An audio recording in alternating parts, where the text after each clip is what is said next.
In 2015, the former U.S. Secretary of State sat in a private meeting, learning that the company he'd championed for 4 years wasn't just failing, it was a complete fiction. He'd vouched for it. His reputation was on the line. This is the story of how Elizabeth Holmes convinced the most powerful men in America to invest in a technology that never existed. The $9 billion question is simple.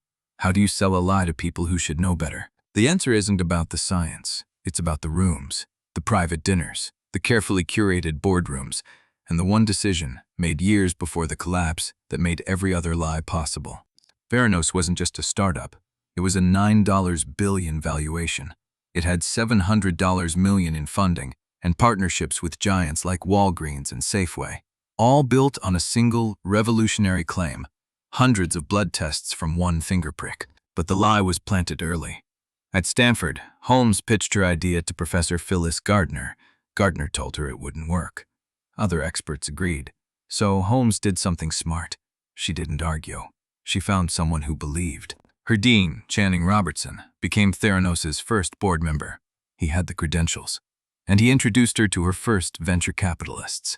This was the pattern. When experts said no, find a gatekeeper who says yes, then use their credibility to silence the others. Here's the part nobody talks about. Holmes's father was a VP at an Enron subsidiary. She grew up watching her family yearn for a lost Gilded Age legacy. This wasn't just about building a company. It was about restoring a dynasty. So she built Theranos in stealth mode. No press releases, no public website. For nearly a decade, she raised money without a single public test of her technology. $6 million by 2004, $92 million by 2010. Then came the decision that sealed it. In 2011, after just a 2-hour meeting, former Secretary of State George Shultz joined the board. Holmes had her first political heavyweight. And once Shultz was in, the rest followed. Henry Kissinger, James Mattis, Betsy DeVos, all current or future cabinet officials. This was what they called the most illustrious board in U.S. corporate history. It was a fortress of unimpeachable credibility. Ask yourself, why would a blood testing startup need a Secretary of State? The answer is the genius of the con. The board wasn't for science, it was for access, for silence, for making anyone who questioned the science look foolish for doubting Henry Kissinger. With that board in place, the partnerships poured in.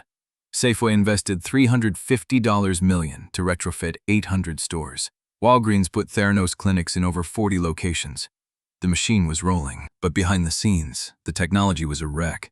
The Edison machines didn't work, so they secretly used commercial machines from other companies for most tests. The few results from their own devices were wildly inaccurate. This is where the story splits into two realities. Publicly, Holmes was the youngest self-made female billionaire in America. Forbes ranked her number 110 on the 400 list. She appeared on 84 patents. Privately, the lab was a disaster, and the deception grew bolder. When Vice President Biden toured their lab, Holmes and her partner Ramesh Balwani created an entirely fake laboratory just for him. Biden praised what he saw. He was touring a stage set. The cracks, though, were forming. The FDA had received a formal inquiry about Theranos devices from the Department of Defense in 2012, 2 years before they were commercially available. Their own inspections in 2014 found the collection containers were not validated. The decision that killed them was still 2 years away.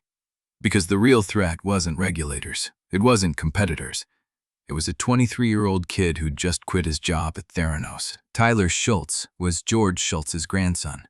He'd seen the inaccurate results firsthand. When he tried to raise concerns internally, he was ignored. So he did something his grandfather's board couldn't ignore.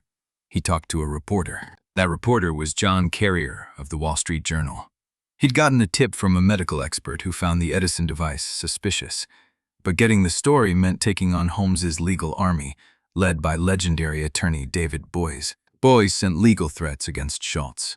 Holmes hired a reputation firm to scrub negative mentions from her Wikipedia page. They tried to silence everyone: whistleblowers, the press, even Wikipedia editors. In October 2015, Carrier published it all.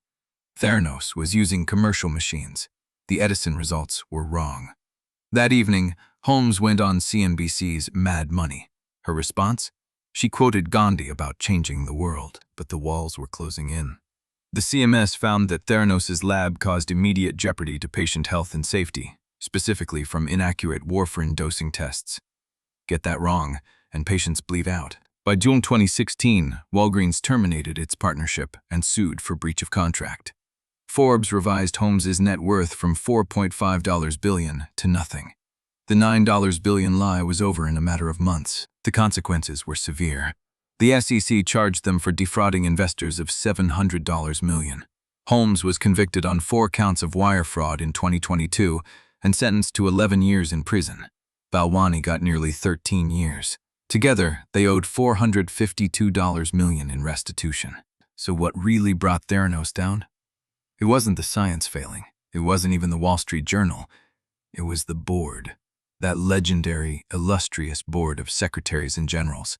They provided the shield, not the scrutiny. The lesson is brutally simple. When the people you trust to verify the truth have a financial or reputational stake in it, their names stop being credentials.